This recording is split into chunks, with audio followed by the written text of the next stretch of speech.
사도행전 20장 28절부터 35절까지의 말씀을 제가 읽어드리겠습니다. 여러분은 자기를 위하여 또는 온 양떼를 위하여 삼가라. 성령의 그들 가운데 여러분을 감독자로 삼고 하나님이 자기 피로 사신 교회를 보살피게 하셨느니라. 내가 떠난 후에 사나운 이리가 여러분에게 들어와 그 양떼를 아끼지 아니하며 또한 여러분 중에서도 제자들을 끌어 자기를 따르게 하려고 어그러진 말을 하는 사람들이 일어날 줄을 내가 아노라. 그러므로 여러분이 일깨어 내가 3년이나 밤낮 쉬지 않고 눈물로 각 사람을 훈계하던 것을 기억하라. 지금 내가 여러분을 주와 및 그 은혜의 말씀에 부탁하노니 그 말씀이 여러분을 능히 든든히 세우사 거룩하게 하심을 입은 모든 자 가운데 기업이 있게 하시리라. 내가 아무의 은이나 금이나 의복을 탐하지 아니하였고 여러분이 아는 바와 같이 이 손으로 나와 내 동행들이 쓰는 것을 충당하여 범사에 여러분에게 모본을 보여준 바와 같이 수고하여 약한 사람들을 돕고 또 주 예수께서 친히 말씀하신 바 주는 것이 받는 것보다 복이 있다 하심을 기억하여야 할지니라. 아멘. 죽는 날까지 하늘을 우러러 한 점 부끄러움이 없기를 입새에 있는 바람에도 나는 괴로워했다. 윤동주 시인의 서시라고 하는 시죠. 네. 제가 흠모하고 좋아하는 시입니다.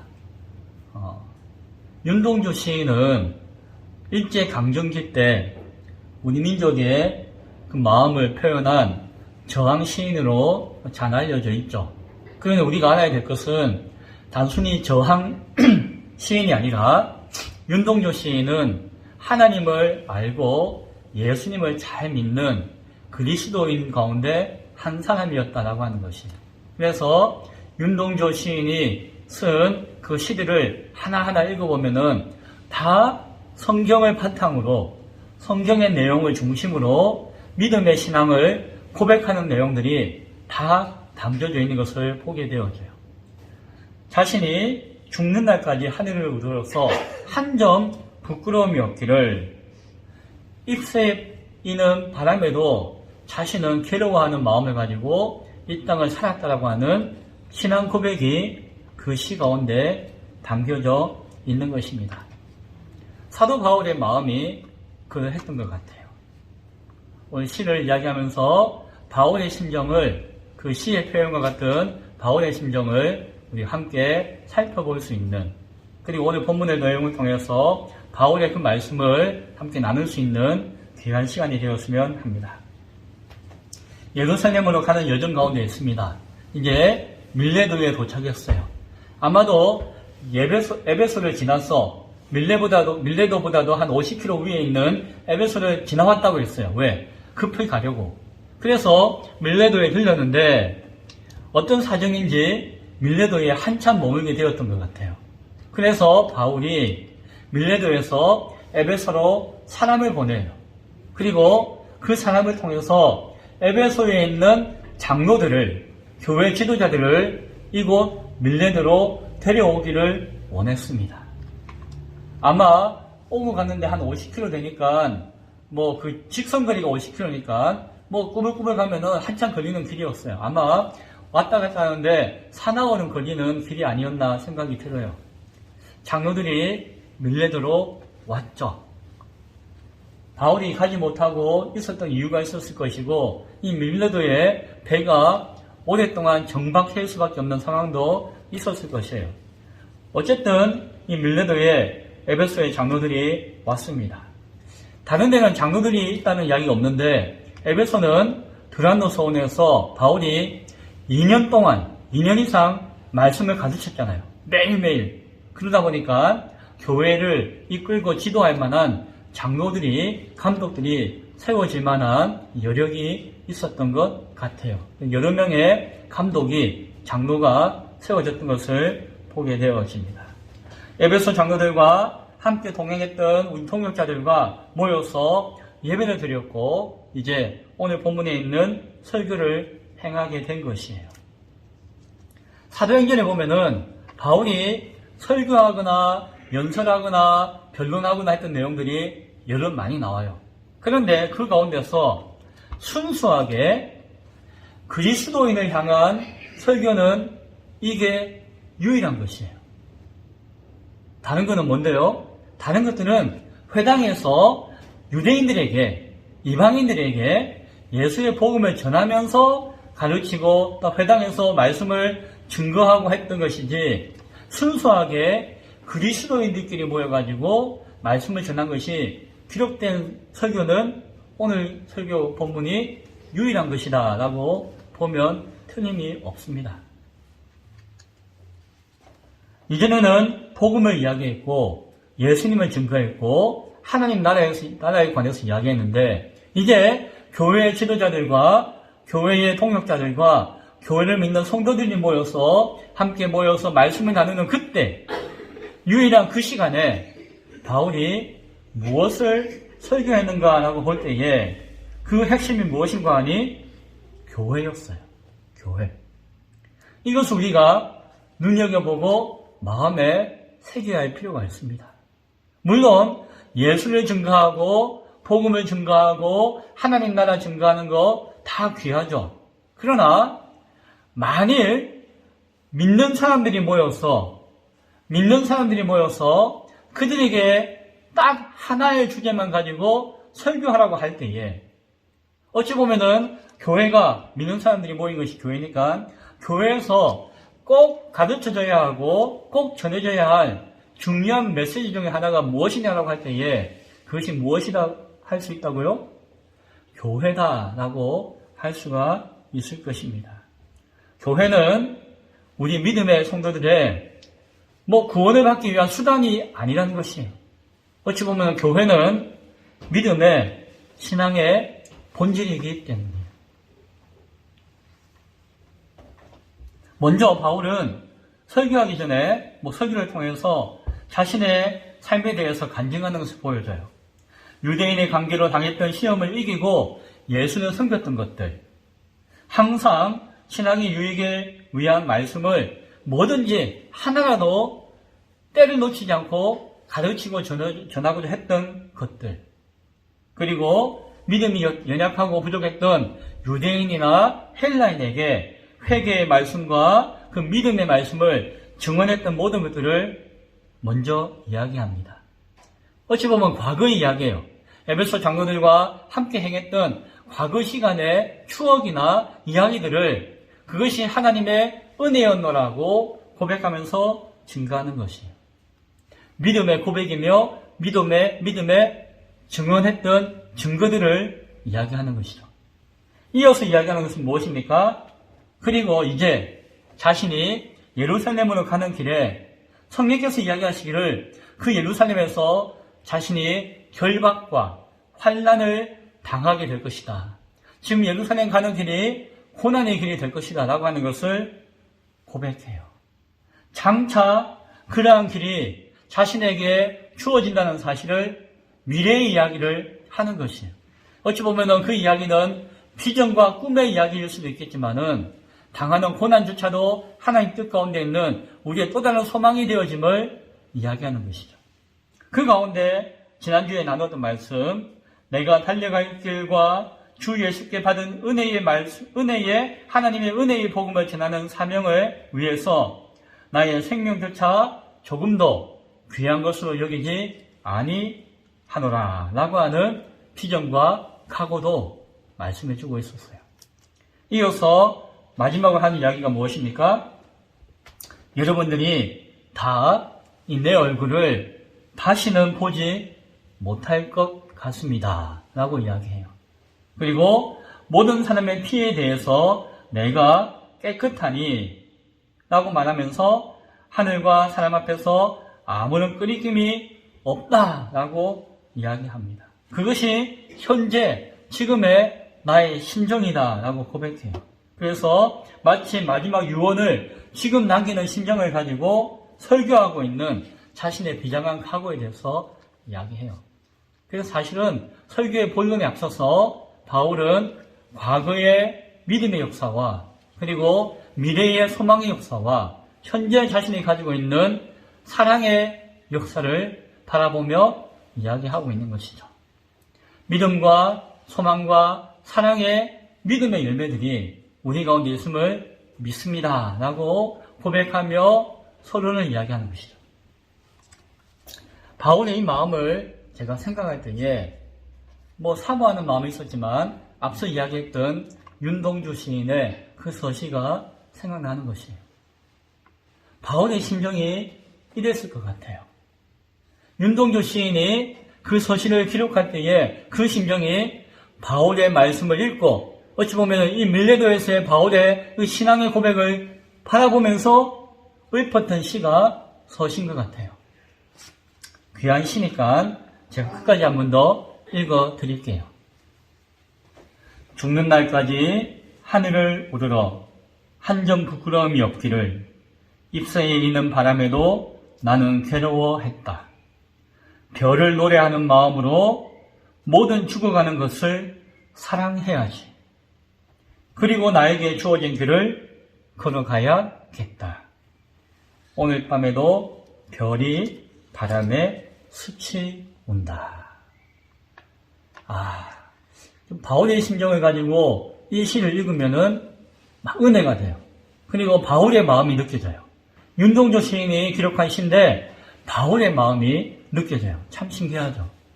아마 여러분도 그러할런지 모르겠습니다.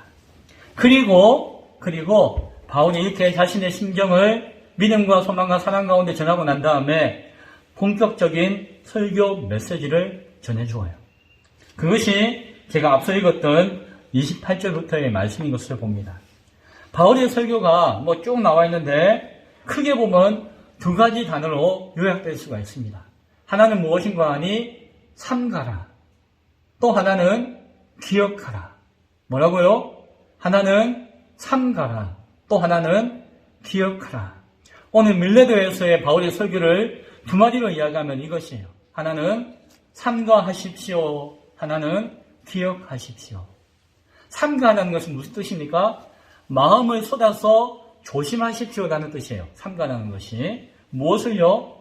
바울은 삼가하십시오라고 하는 말 가운데 두 가지를 이야기해요. 하나는 자신을 위하여 삼가하십시오. 또 하나는 맡겨진 양떼를 위하여 삼가하십시오라고 두 가지를 말씀하고 있는 것을 보게 되었어요. 먼저 자신을 위해서 삼가라고 하는 것은 하나님이 여러분들을 교회의 지도자로 감독이나 장로로 세우신 것은 그 특별한 뜻이 있는 것을 마음을 다해서 기억하고 주의하십시오라고 말씀하는 것이에요. 왜냐하면 그 교회는 하나님이 자기 피로 사신 교회이기 때문입니다. 하나님이 자기 피로 그 사신 교회를 돌보도록 우리를 불러 세우신 것이 귀하다는 사실을 기억하고 명심하십시오라고 말씀하고 있는 것입니다. 하나님이 자기 피로 사신 교회라는 표현이 있어요. 이것도 윤동주 시인과 비슷한 아주 시적인 표현인 것 같아요. 하나님이 자기 피로 사신 교회. 여기는 여러 가지 의미가 있는데 하나는 무엇입니까? 교회는 하나님의 교회라는 것이에요. 교회는 누구 것이라고요? 하나님의 것이. 교회는 기쁨의 교회는 누구 것이라고요? 하나님의 것이. 여기 목사 것이 아니에요. 목사가 속해 있는 노회나 교단 것이 아니에요. 목사님, 그러면 우리가 주인입니까? 여러분 것도 아니에요. 교회는 하나님의 것이에요. 교회는 하나님 것이에요. 그 전지전능하신 하나님, 창조주 하나님, 영원전부터 영원까지 존재하시는 그 하나님의 소유되어진 것이 무엇이다? 교회라는 것이에요. 하나님의 교회다라고 하는 것을 기억할 수 있기 바랍니다. 그리고 그 교회는 하나님이 자기 아들 예수 그리스도의 피를 흘려 그 피로 값주고 사신 교회다라고 이야기해요. 교회는 예수님이 몸 바쳐 피 흘려 소유하게 하신, 하나님이 소유하게 하신 것이 교회다라고 하는 것이죠. 얼마나 값진 것이에요. 하나님의 소유되어진 교회인 것도 값진 것인데 그 교회를 위해서 하나님의 아들이신 예수님의 피를 흘리기까지 하셨다는 것이죠. 그래서 바울이 이야기하기를 성령의 강림하심을 통해서 성령께서 여러분의 심령 가운데 임재하시고 성령께서 여러분을 장로와 감독의 그 지도자로 직분자로 세우셨던 까닭이 바로 이 교회 가운데 있는 것입니다 라고 하는 것이에요.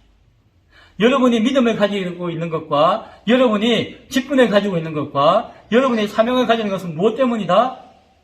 하나님이 자기 피로 사신 이 교회 때문입니다 라고 하는 표현을 이 한 문장을 통해서 해주고 있는 것입니다. 그래서 교회는 성부와 성자와 성령 하나님 삼위일체 하나님이 이 세상 가운데서 구체적으로 자신의 그 존재를 나타내신 것이 무엇이다? 교회예요. 우리는 보이지 않는 하나님, 하늘의 승천에 계신 예수님, 그리고 우리 심령 가운데 역사하시는 그 성령님을 무엇을 통해서 만지고 본 것처럼 느낄 수 있다고요? 교회를 통해서 그렇게 된다는 것이죠. 교회는 삼위일체 하나님의 실종과 같다라고 감히 말할 수 있는 것입니다. 그래서 우리는 교회를 주님의 몸이다라고 이야기해요. 실존이기 때문에. 그런데 주님의 몸이라고 하는 것을 어떤 사람은 비유로 상징으로 그렇게 이야기합니다라고 이야기하고 생각하는 분이 있는데 아니에요. 어찌 보면 그것은 실체예요. 실체. 교회가 정말로 우리 예수님의, 우리 하나님의 몸과 같다는 거예요. 교회를 통해서 하나님을 만나고 하나님을 만지고 하나님의 그 쓰다듬음을 경험하는 것이 실체가 되어줄 수 있다는 것이죠. 교회는 어마어마한 가치와 의미를 가지고 있는 것이에요. 교회는, 성경은 마치 사람과 같아요. 생명력이 있고 유기체라고 해요. 사람의 생명을 가지고 있는 인격적인 유기체거든요. 성경은 주님의 몸이다라고 하면서 그 교회를 향해서 인격과 같은 유기적인 존재다라고까지 이야기하기도 해요. 이 교회는 너무나도 귀한 것이에요. 그래서 우리는 이 교회를 바라볼 때에 이 교회가 이 땅 가운데 존재하지만 이 땅의 가치와 기준으로 교회를 생각하거나 바라보아서는 안 되는 것이에요. 이 땅에 있는 사람들은 이 땅의 지상에 있는 교회만을 생각하면서 교회가 크네, 작네, 교회 안에 인간들이, 사람들이 많네, 적네, 교회에 뭐 돈이 있네, 없네, 라고 하면서 생각하고 판단하는데 그것은 이 세상의 가치와 기준으로 교회를 바라보는 잘못되어진 시각이라는 것이에요. 우리는 이 땅에 살고 있지만 이 땅의 시각으로 교회를 바라보아서는 안 된다라고 하는 것이죠. 교회는 삼위일체 하나님의 그 실체이며 주님의 몸의 실현이며 동심에 하나님을 만날 수 있는 존엄한 유기적인 인격적인 존재인 것을 우리는 바라보고 고백할 수가 있어야 한다는 것입니다. 그래서 바울은 이야기하죠. 지도자들을 향해서 자기 스스로를 위하여 이 교회에 대한 온전한 이해와 고백을 놓치지 않도록 삼가해야 합니다. 여러분이 지금 교회를 위해서 세움받았는데 여러분이 섬기는 교회가 뭔지도 모르고 교회가 얼마나 귀한지도 모르고 그냥 뭐 교회 세워졌고 교회 일꾼이고 뭐 교회를 섬긴다 하면은 그것은 엄청난 큰 잘못과 실수를 할 수 있기 때문에 마음을 쏟아서 조심해야 합니다 라고 말씀해 주고 있는 것입니다. 또한 삼가하는 것의 두 번째는 무엇입니까? 온 양태를 위하여 삼가라 라고 바울은 이야기합니다. 바울이 그 교회를 떠나게 되었어요. 바울은 자신의 생명을 다해서 교회에 속해 있는 성도들과 하나님의 양되는 그 양떼들을 돌보고 보호하고자 자기 생명을 아끼지 않았어요.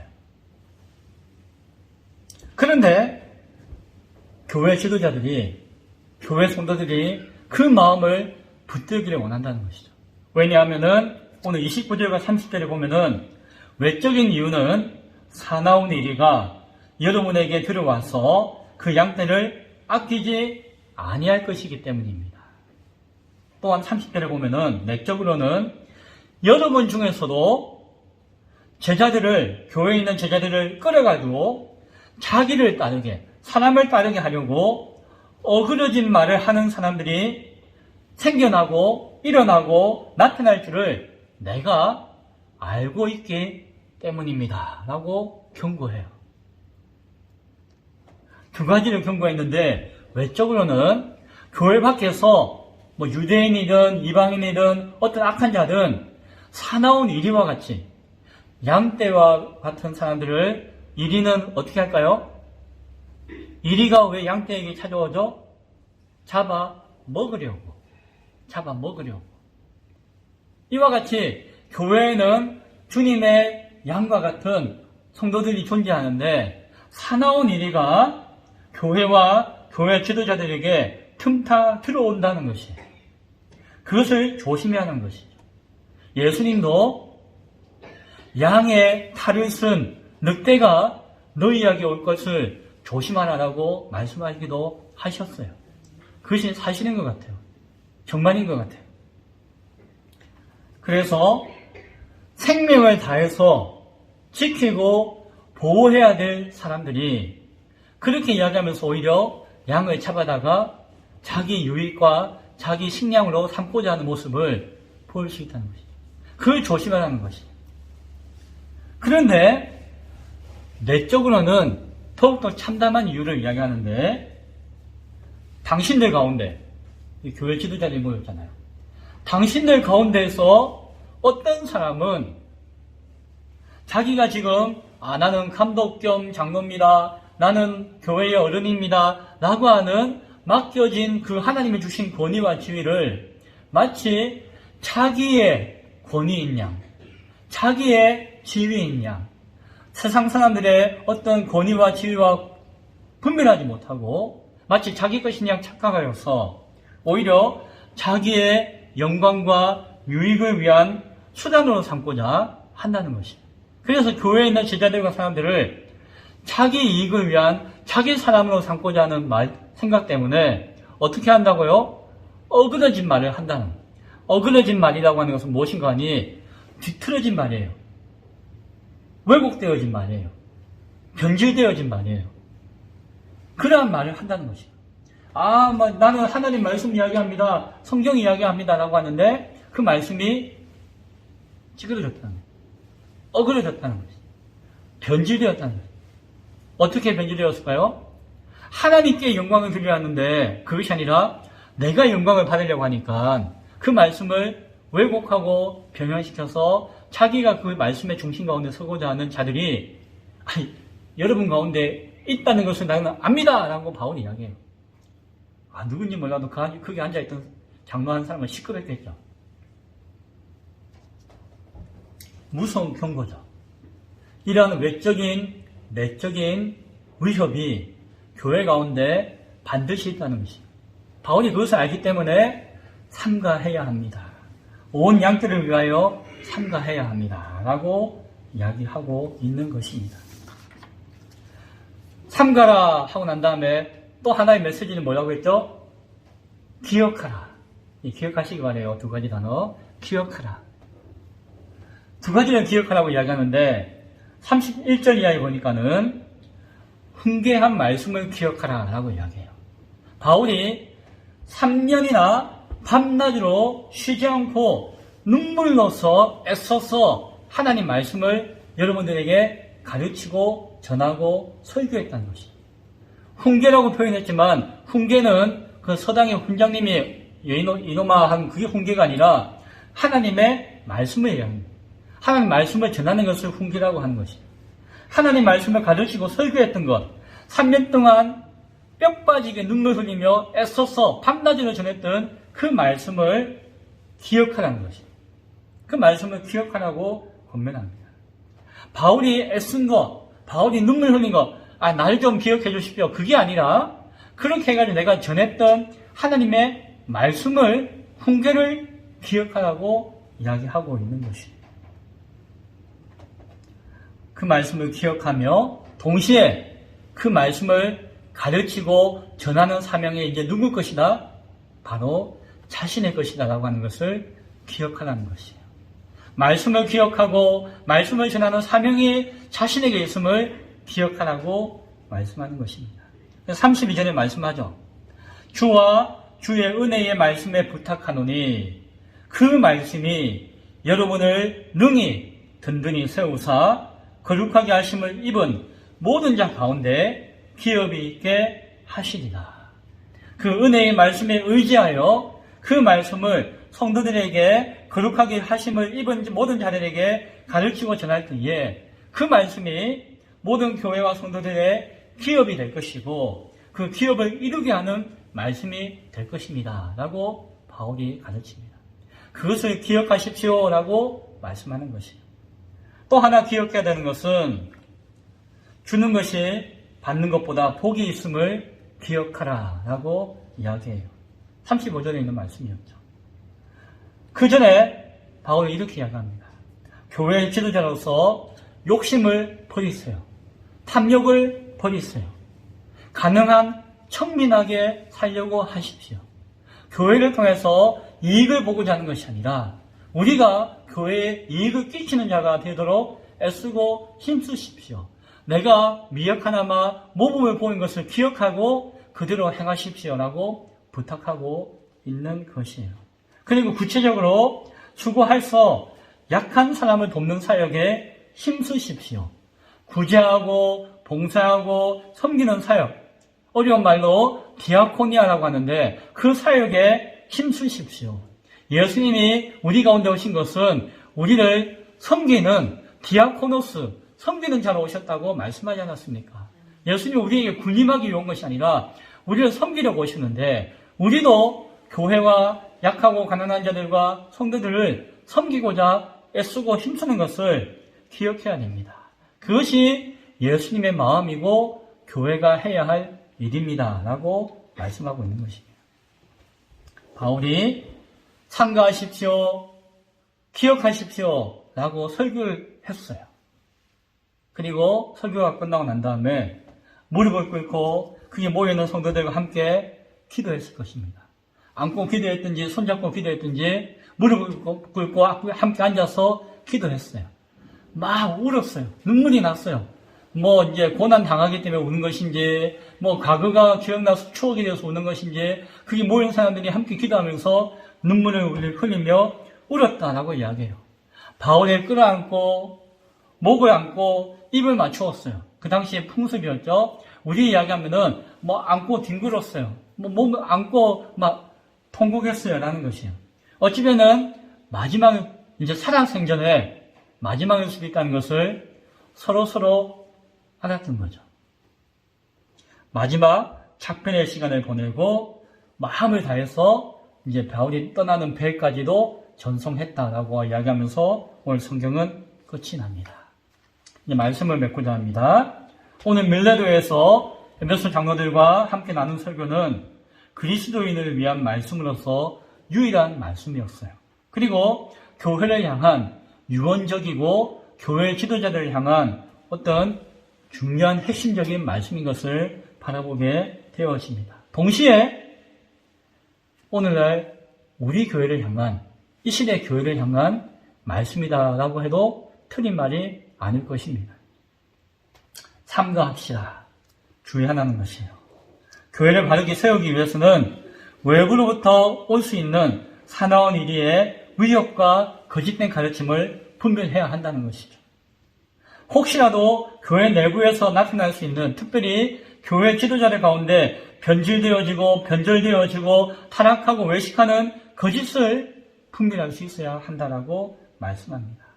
혹 우리 가운데 이런 모습이 없는지를 돌아봐야 할 것이에요. 이 시대 교회는 돌아봐야 합니다. 그리고 만에 하나 그런 모습이 있다면 철저히 자복하고 회개하며 진리 가운데 바로 서도록 애써야 할 것이에요. 그리고 기억해야 합니다. 성경을 읽고 말씀을 바르게 아는 것이 얼마나 중요하다는 것을 기억해야 돼요. 온전히 그 가운데 믿음이 세워진, 믿음의 기업이 세워진다는 사실을 기억해야 합니다. 세상의 가치 가운데 물들지 않고, 돈을 사랑하지 않고, 물질을 숭배하지 않고, 자발적인 청빈함으로써 교회와 약한 사람들을 돕고 섬기는 일에 헌신하는 것이 바로 교회의 우리의 사명인 것을 기억해야 할 것입니다. 그것이 교회가 이 땅 가운데 복받는 참된 지름길인 것을 기억해야 할 것입니다. 잘 삼가하고 잘 기억함으로 하나님이 자기 피로 사신 교회, 우리 기쁨의 교회가 될 수 있기를, 이 시대의 교회가 될 수 있기를 간절히 축원드립니다. 기도하겠습니다.